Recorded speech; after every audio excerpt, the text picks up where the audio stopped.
पिछले वीडियो में हमने समृद्ध संदर्शिका के अनुसार कक्षा 1 से 5 तक गणित विषय में कैसे बेसलाइन आकलन करें, सतत आकलन करें और एंड लाइन आकलन करें पर एक पीडीएफ शेयर किया था, जिसके आधार पर मैंने एक वीडियो बनाया था। उसमें मैंने डिटेल में आप लोगों को बताया था कि आप ये कार्य कैसे कर सकते हैं।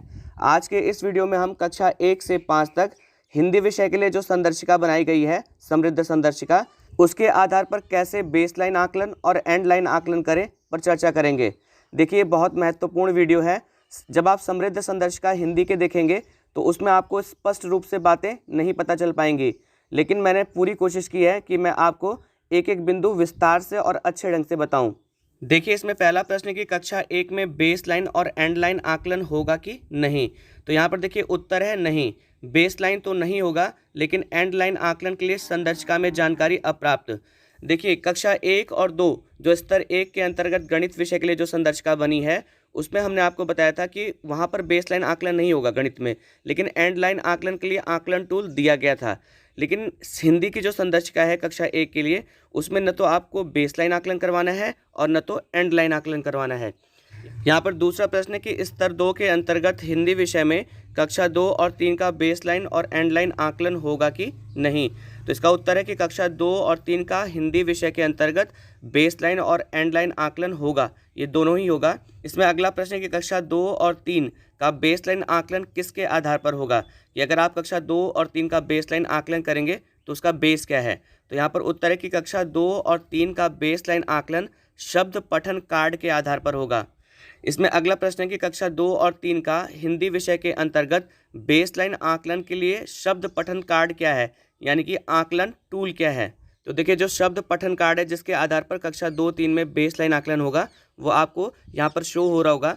इसमें शब्द दिए गए हैं जैसे घर, बस, मन, नयन। इन शब्दों के माध्यम से आपको बेसलाइन आकलन करवाना है। उससे पहले देखिए, ऊपर राइट हैंड कॉर्नर में आपको 3 शब्द लिखे हुए हैं, कल, नाम और ताला। ये एक डेमो है जिसे आप पढ़कर बच्चों को सुनाएंगे और बच्चों से कहेंगे कि इसी तरह से आपको पढ़ना है। इसमें अगला प्रश्न है, कक्षा 2 और 3 का बेसलाइन आकलन के परिणामों का अंकन कहाँ होगा, कि जब आप बेसलाइन आकलन कर लेंगे तो उसके जो अंक आप देंगे वो कहाँ देंगे। तो यहाँ पर उत्तर है कि बेसलाइन आकलन प्रपत्र पर। इसमें छठवां प्रश्न है कि कक्षा 2 और 3 का बेसलाइन आकलन प्रपत्र क्या है। तो देखिए, नीचे स्क्रीन पे आपको एक प्रपत्र दिख रहा होगा जिस पे लिखा है शब्द पठन स्कोरिंग प्रपत्र बेसलाइन। इसमें पहला कॉलम क्रम संख्या, दूसरा बच्चे का नाम, तीसरा कक्षा, और उसके बाद आप जितने भी कॉलम देख रहे होंगे उसमें जो शब्द कार्ड है उसमें जो शब्द लिखे गए हैं वही शब्द इन कॉलम में है। तो आपको करना क्या है कि जैसे आप पहले बच्चे का बेसलाइन आकलन कर रहे हैं तो पहले बच्चे का नाम लिखेंगे, उसकी कक्षा लिखेंगे, ठीक उसके सामने अगर उसने पहला शब्द पढ़ लिया है तो उसको आप 1 अंक देंगे, अदरवाइज 0 देंगे। तो इसी तरह से आपको सारे शब्द पढ़वाने हैं। देखिए, इन शब्दों को पढ़ने के कुछ नियम हैं जो मैं आपको नीचे बताऊँगा। यहाँ पर 7वां प्रश्न के बेसलाइन आकलन प्रपत्र में सही और गलत शब्द पठन का अंकन कैसे होगा। तो देखिए, इसका उत्तर है कि सही शब्द पढ़ने पर बच्चे के सापेक्ष उस शब्द के लिए 1 अंक और गलत पढ़ने के लिए 0 अंक दिया जाएगा। अब देखिए, यहाँ पर जो हेडिंग है कि कक्षा 2 और 3 के बेसलाइन आकलन से संबंधित प्रश्न। अब कुछ और इम्पॉर्टेंट प्रश्न है वो आप देख लीजिए। इसमें 8वां प्रश्न है, क्या किसी शब्द के सिर्फ अक्षरों को पहचानना शब्द पठन कहलाएगा। तो इसका उत्तर है कि नहीं, ऐसे शब्द पठन के लिए 0 अंक दिया जाएगा। पूरा शब्द पढ़ना होगा, केवल अक्षर पहचाने को शब्द पठन नहीं कहा जाएगा। इसमें 9वां प्रश्न है, शब्द पठन के लिए कितना समय निर्धारित है। तो शब्द पठन के लिए 5 सेकंड का समय निर्धारित है। अगर बच्चा इससे ज़्यादा देर तक अटक जाता है तो उसे आगे के शब्द पढ़ने को कहा जाएगा। यानी कि एक शब्द पढ़ने के लिए जो अधिकतम समय सीमा है वो 5 सेकंड की है, और अगर बच्चा 5 सेकंड में नहीं पढ़ पाया तो उसको अगला शब्द पढ़ने के लिए कहा जाएगा। इसमें 10वां प्रश्न है कि अगर बच्चा पहली पंक्ति का एक भी शब्द नहीं पढ़ पाए तो क्या करना होगा, कि जो पहली पंक्ति है, पहली रो है, अगर उसका एक शब्द भी नहीं पढ़ पाएगा तो आप क्या करेंगे। तो बच्चे को आगे पढ़ने से रोका जाएगा और उसकी उपलब्धि 0 लिखी जाएगी। इसमें 11वां प्रश्न है कि अगर कोई बच्चा कोई शब्द पहले गलत पढ़ता है और बाद में सही पढ़े तो क्या करना होगा। तो देखिए, अगर मतलब क्या हुआ कि बच्चा पढ़ रहा है और पहले उसने कोई शब्द गलत पढ़ा हुआ है, बाद में उसकी उंगली फिर से जाती है और वो सही पढ़ लेता है, तो आपको उसे सही मानते हुए 1 अंक प्रदान करना होगा। इसमें 12वां प्रश्न है कि बेसलाइन आकलन के बाद क्या करना होगा। तो बेसलाइन आकलन के बाद बच्चों का स्तर विभाजन करना होगा। इसमें 13वां प्रश्न है कि बेसलाइन आकलन के बाद कितने स्तर बनेंगे। तो देखिए, बेसलाइन आकलन करने के बाद आपको 2 स्तर बनाने होंगे, स्तर 1 और स्तर 2, या आप इसको समूह 1 या समूह 2 भी कह सकते हैं। इसमें 14वां प्रश्न है कि स्तर 1 बनाने का आधार क्या होगा, कि किस आधार पर आप बेसलाइन आकलन के बाद स्तर 1 बनाएंगे या स्तर 2 बनाएंगे।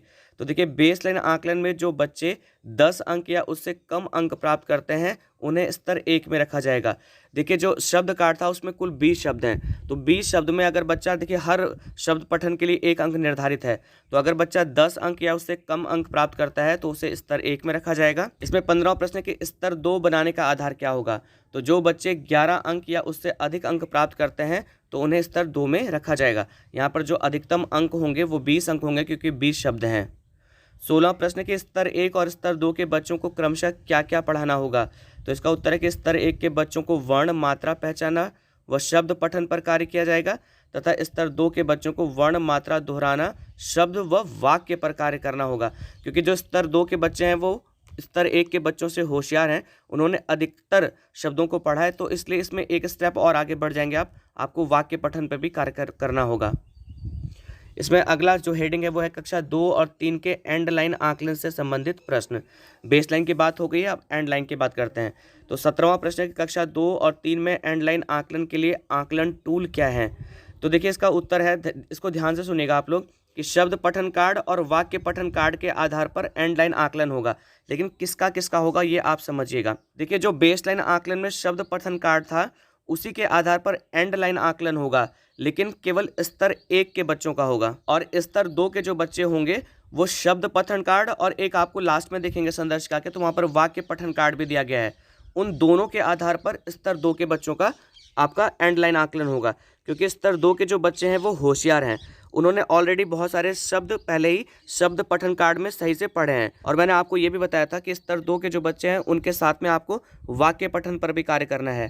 तो जो स्तर 1 के बच्चे होंगे वो बेस लाइन आकलन में जो शब्द पठन कार्ड था उस पर उनका एंड लाइन असेसमेंट होगा, और जो स्तर 2 के बच्चे थे उनका शब्द पठन कार्ड और लास्ट में एक वाक्य पठन कार्ड दिया गया है, दोनों के आधार पर उनका एंड लाइन असेसमेंट होगा। देखिए नोट में भी मैंने यही बात लिखी हुई है। इसमें 18वां प्रश्न है कि एंड लाइन आकलन के लिए वाक्य पठन कार्ड क्या है। जो स्तर 2 के बच्चों के लिए मैंने आपको बताया कि उनके लिए एक एक्स्ट्रा और यहाँ पर टूल आ गया है कि पठन कार्ड वो क्या है। तो आप इस स्क्रीन पे देख सकते हैं, यह मेरा बाग है, बाग में बहुत से पेड़ हैं। ये आपका एक सरल पाठ है जिसको आप वाक्य पठन के आधार पर स्तर 2 के बच्चों का आप आकलन करेंगे। इसमें 19वां प्रश्न है कक्षा 2 और 3 में एंड लाइन आकलन के लिए वाक्य पठन कार्ड के आधार पर प्राप्त अंकों का अंकन हेतु कौन सा प्रारूप होगा। देखिए शब्द पठन कार्ड के लिए जो आकलन का प्रपत्र है वो तो हम आपको पीछे बता चुके हैं। अब हम आपको ये बता रहे हैं कि एंड लाइन असेसमेंट में जो आपको वाक्य पठन कार्ड का जो अंक देना है वो किस प्रपत्र पे देंगे। तो आप स्क्रीन पे देख सकते हैं और अपनी संदर्शिका में भी आप देख सकते हैं। इसमें 20वां प्रश्न है कि बच्चों द्वारा वाक्य पठन कार्ड को पढ़ने के बाद अंकों का निर्धारण कैसे होगा। तो देखिए ठीक वैसे ही होगा जैसे शब्द पठन कार्ड में हुआ था, कि शब्द पठन कार्ड में आपको हर शब्द पे 1 अंक देना था, तो वाक्य भी शब्द से मिलकर बनता है। तो जब कोई बच्चा कोई वाक्य पढ़ेगा तो उसमें जितने शब्दों को सही पढ़ेगा उसके लिए आप 1 अंक देंगे, और जो गलत पढ़ेगा उसके लिए आपको 0 अंक देना होगा।